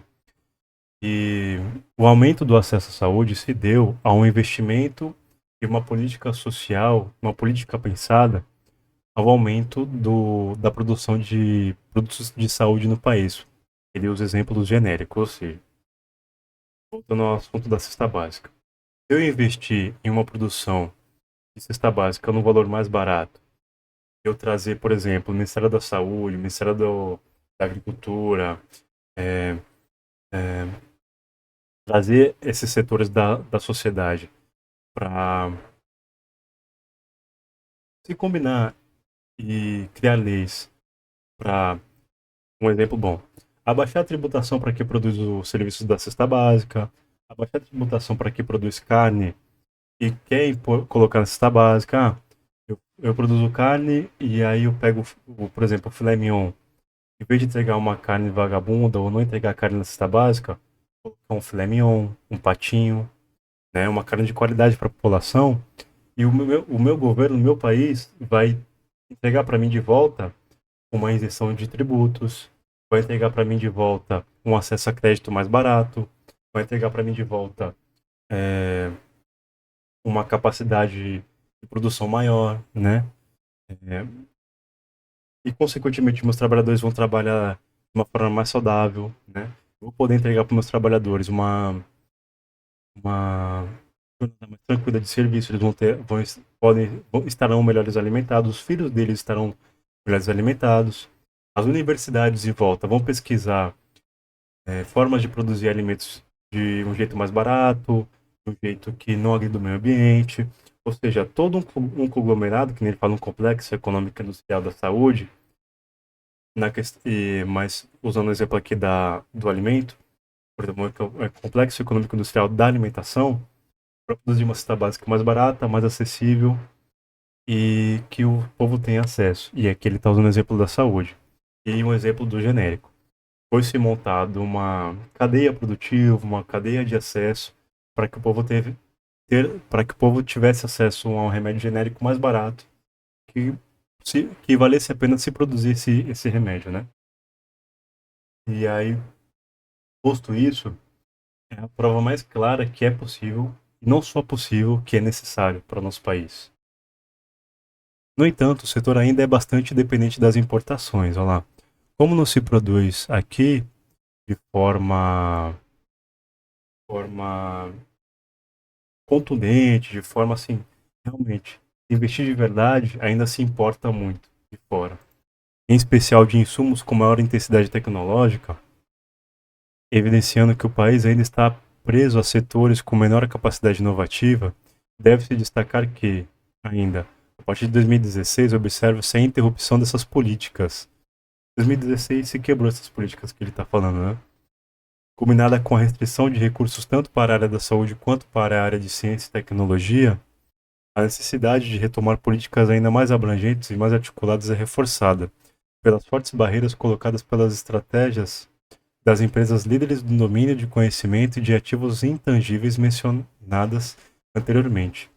Enquanto o indicador de esforço tecnológico, gastos com P&D, em relação à receita líquida das líderes globais fica entre 15% e 20% para as grandes corporações globais, o indicador para o Brasil, de acordo com as últimas pesquisas de inovação, a Pintec, para 2017 foi de 3,7%. Considerando apenas os gastos internos, o indicador foi de 2,4%. Já foi mencionado que o Brasil não tinha uma empresa sequer entre as 340 mais inovadoras globalmente no CIS. Outro indicador que aponta a distância não apenas em relação aos países centrais, mas os outros países que avançaram mais que o Brasil, é que todo o gasto com pesquisa e desenvolvimento, P&D, das empresas do setor farmacêutico e de equipamentos médicos no Brasil em 2017, 621 empresas no total, foi equivalente a apenas 0,5% do gasto das 340 empresas constantes na base da OECD e a 50% do gasto realizado pelas 22 empresas chinesas presentes na mesma base. Ou seja, o Brasil está indo na contramão do mundo. O Brasil não pesquisa. O Brasil não tem pesquisa em inovação, não tem pesquisa em acesso a insumos, não tem pesquisa em acesso a fármacos, não tem pesquisa em materiais industrializados, não se fomenta a criação de uma indústria da saúde aqui, porque, mais uma vez, como a gente é controlado pelo capitalismo central, a gente é um país de capitalismo periférico, é impedido que nós façamos isso. A nossa autonomia é retirada, é arrancado de nós a alma, a cabeça, as pernas e os braços. Porque isso diminuiria o lucro de quem vende aqui, né? De quem exporta para nós. E as pesquisas aqui deixam cada vez mais claro isso. Vamos passar lá pro pro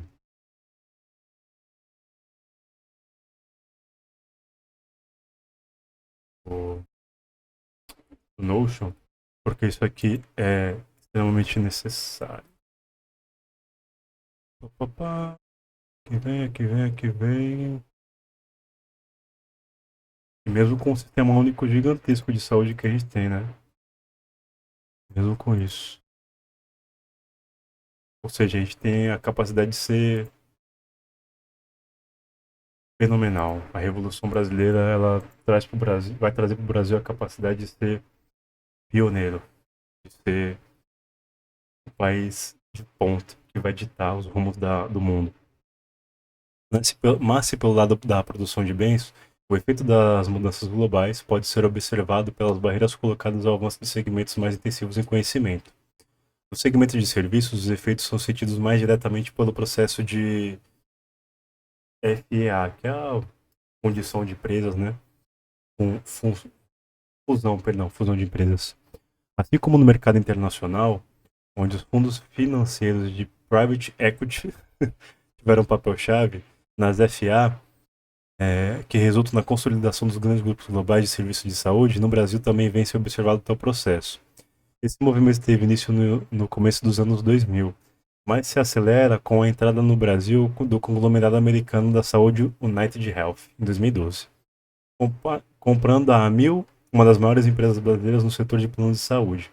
A partir daí, tem início um processo de consolidação no setor fortemente capitalizado, pela entrada de fundos financeiros e que tem sido reforçado mais recentemente pela permissão da entrada de controle de capitais estrangeiros no setor hospitalar em 2015, pela realização dos IPOs, em português, oferta pública inicial, na Bolsa de Valores brasileira.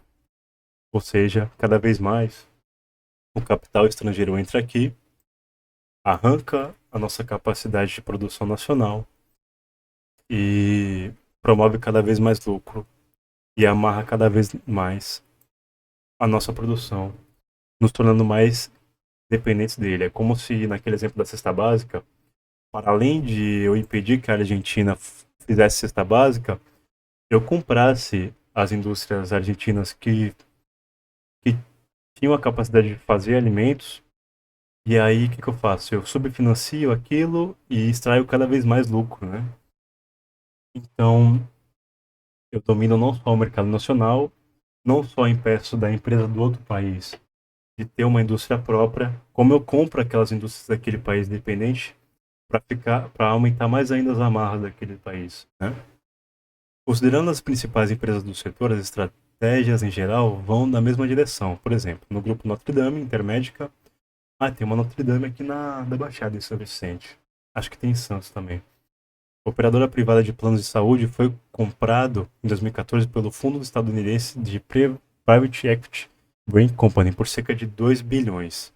Em abril de 2018, a empresa abriu o capital na bolsa e captou 2,6 bilhões, ou seja, comprou a indústria do outro país, abriu a bolsa e conseguiu mais lucro e dominou o mercado, né?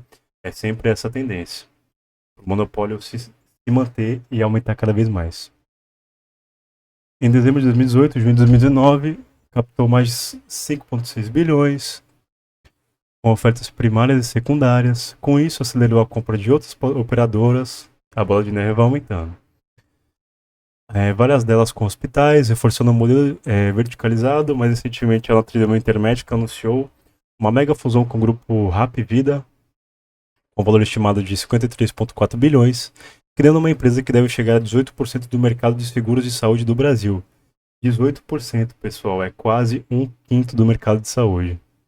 O próprio grupo Rap Vida vinha de uma forte expansão e realizou em 2018 um IPO, o IPO, no qual capturou 3,4 bilhões, seguido de uma oferta primária de 2019, quando capturou mais 2,6 bilhões. Capturou ainda 2 bilhões com a emissão de debêntures. Grande parte desses recursos foi utilizada para adquirir o Grupo São Francisco, por 5 bilhões. A compra consolidou a expansão da empresa no Sudeste e foi a segunda maior operação na história do setor, depois da compra da Amil pela United Health. Olá, a tendência se mantém. A empresa estadunidense comprou o setor brasileiro, o setor brasileiro se concentra, se adensa mais com essa empresa obtida pelo capital estrangeiro, e esse lucro cada vez mais é retirado e transferido para a empresa central do capitalismo. Esse exemplo aqui eu vou passar para lá porque é um exemplo didático. Didático, sensacional. Sensacional não, né? É uma merda, mas para o exemplo. No segmento de hospitais, a estratégia de consolidação tem sido seguida pela rede Dior, que vem adotando uma estratégia bastante agressiva de aquisições, em especial a partir da parceria com a BTG Pactual. Olha só, a BTG Pactual aparecendo. Que posteriormente vendeu sua participação para o Fundo Soberano de Singapura.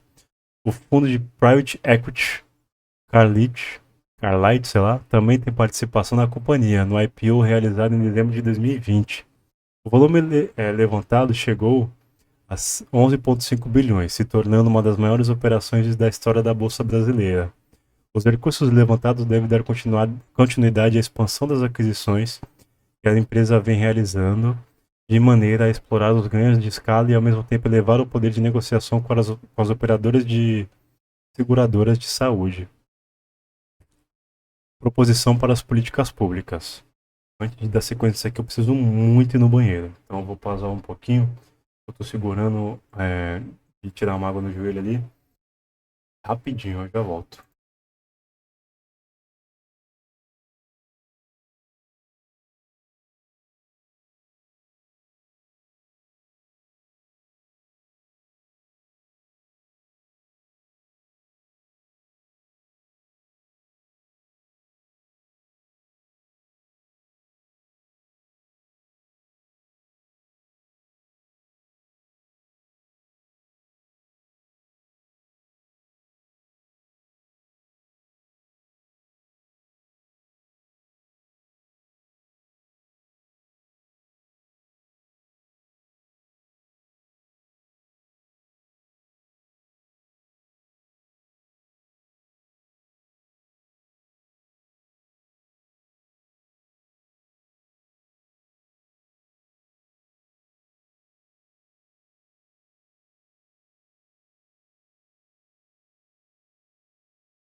Voltei.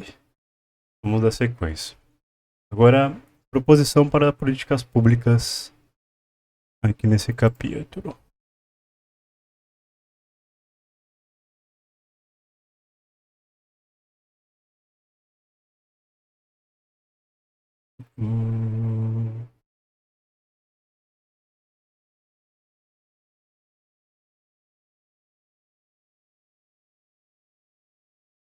Se a área farmacêutica de biotecnologia e equipamentos médicos tende que enfrentar as barreiras crescentes associadas à dificuldade de dominar capacitações e ativos intangíveis atrelados ao conhecimento, do lado dos serviços, eu cometi um engano. Vamos corrigir. Os ativos intangíveis podem ser também o conhecimento, né? Não só as ações, o conhecimento, a tecnologia, o acesso à informação, a logística. Então vamos corrigir aí, perdão. Eu não pensei nessa variável, agora ele comentando nas políticas públicas, eu tive esse entendimento. Não entendi na primeira vez, mas também para aprender, né? Então vamos lá. A dificuldade de dominar capacitação e ativos intangíveis, atrelados ao conhecimento. Do lado dos serviços, a influência da dinâmica global sobre a financiarização se verifica mais diretamente pelo processo de consolidação e surgimento de grandes grupos privados na área da saúde, o que cria desafios para a regulação do setor e para o próprio sistema da saúde pública no país. A busca por escala e melhores condições de custo e rentabilidade move o processo de concentração do setor. Além do aumento de preços, também existe o risco de que se difundam mecanismos de gestão que pressionem por maiores retornos práticas de discriminação de preços, excluindo clientes de renda mais baixa do acesso a procedimentos mais sofisticados e racionalização excessiva, com impactos negativos sobre a qualidade. O processo e consolidação que aumenta o poder econômico dos agentes atuantes no setor com certeza exigirá uma capacidade maior de planejamento e regulação governamental, assim como maior necessidade de orientar interesses privados à geração de consequências positivas para a população. Como a gente viu no capitalismo, construir um complexo econômico industrial da saúde tem suas contradições, porque o setor privado vai querer tomar de assalto, vai querer gerar mais lucro e impossibilitar a população de ter acesso a essa saúde, e é o que ele está falando aqui, essa é a realidade posta, né? O movimento de concentração do setor privado de serviços de saúde também representa desafios para qualquer rearticulação política para o desenvolvimento do complexo da saúde. Atores que atuam com uma lógica global tendem a reforçar laços com fornecedores internacionais de produtos, equipamentos, insumos e serviços tecnológicos, fato que pode ir de encontro ao esforço de construir capacidades produtivas e tecnológicas locais. O que ele está falando? O movimento de concentração cria um desafio de criar um complexo nacional em um país dependente, né? Aquele exemplo da cesta básica, como se cria uma cesta básica nacional se as minhas indústrias estão tomadas pelo investimentos estrangeiro, como eu estava usando o exemplo da Argentina do Brasil, como a Argentina criaria uma cesta básica de qualidade e acessível, uma cesta básica para a população dela, com alimentos referentes à população dela, se o Brasil, nesse exemplo hipotético, estaria tomando essa capacidade? Ela teria que construir um mercado nacional, uma indústria nacional e criar fronteiras para o capitalismo estrangeiro, né? Proteger as suas fronteiras. Né? Elevar no longo prazo as capacidades tecnológicas do complexo da saúde brasileiro é fundamental para garantir uma articulação menos dependente e com algum grau de soberania em relação ao sistema global. Evidentemente, é importante estar atento às dificuldades de capacitação das empresas e segmentos do complexo da saúde no Brasil, em razão do montante necessário de investimentos de longo prazo frente à complexidade tecnológica que o sistema de saúde alcançou no período recente. Mas esse avanço é fundamental, inclusive como mecanismo para criar maior capacidade de negociação, tanto do ponto de vista do custo de soluções, tanto do ponto de vista do custo de soluções médicas e de tratamento, como do ponto de vista da possibilidade de criar mecanismos de cooperação internacional e desenvolvimento tecnológico para a pesquisa básica e para o desenvolvimento de produtos sociais, ou perdão, de produtos e serviços. Finalmente, é fundamental coibir a mercantilização e espúria dos bens e serviços do complexo da saúde e a simetria observada entre contribuição para os avanços no setor e a captura do valor criado por grupos restritos da saúde, como tem acontecido no cenário internacional. Bom, aqui ele dá uma ele dá uma referência por cima do que tem que ser feito, que é dar uma referência por cima dos problemas, né? Somos um país de capitalismo independente, estamos na periferia do capitalismo, não temos uma indústria nacional complexa para criar insumos, IFAs, vacinas, nossas universidades não têm financiamento, elas são sequestradas de um financiamento público para que nos seja cortado o cérebro, como eu falei, a mente, né? Ou seja, é retirado de nós os braços, a capacidade produtiva, a indústria, é retirado de nós as pernas, que é as pernas, que é a capacidade produtiva, a indústria, é retirado de nós os braços, que fornecimento de trabalhadores, né? Capacitados, mercado de trabalho, uma capacidade de um salário decente, de um acesso à saúde decente, é retirado de nós o cérebro, a capacidade das nossas universidades chegarem a um patamar decente de pesquisa e desenvolvimento, e é retirado de nós a alma. Quer dizendo que isso existe no Brasil porque o Brasil está destinado a ser assim. E como se não existisse uma forma diferente de ser. Como se o Brasil fosse pobre, necessitado e periférico por simples obras do destino.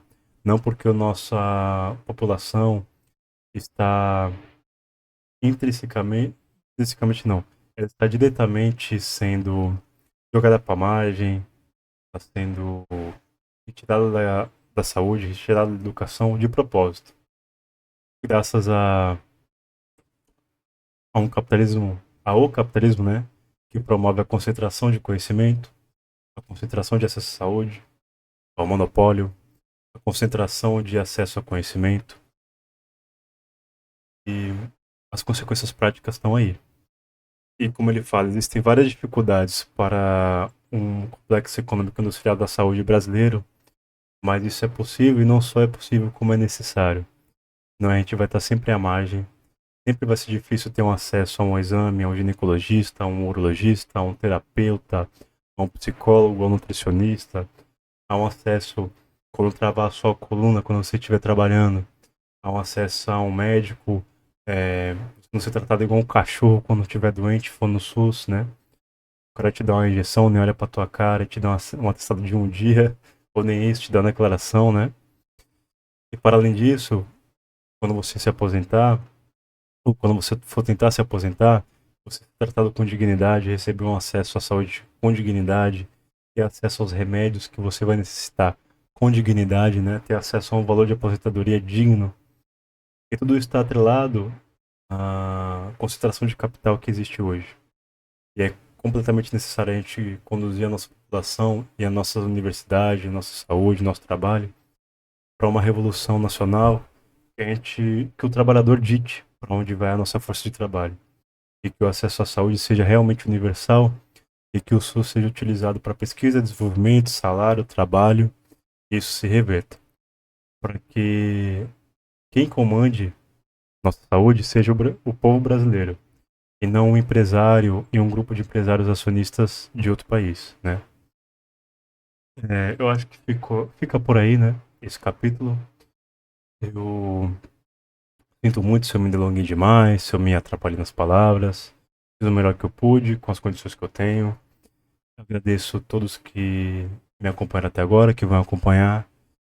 Se te ajudou de alguma forma, se você acha que foi um conteúdo legal, dá o like, compartilha. E é isso. Agradeço no coração. Voltei aí para leitura, vou tentar manter uma rotina Sempre prometo, né? Mas vou tentar manter uma rotina maior aí. E cada vez tentando melhorar mais. Vou jogar isso aqui por mapa mental na medida do possível lá, manter o, cacete. Manter também atualizado o mapinha de uma forma bonita, legal. E vamos que vamos, né? Cada vez tentando melhorar e aprendendo junto.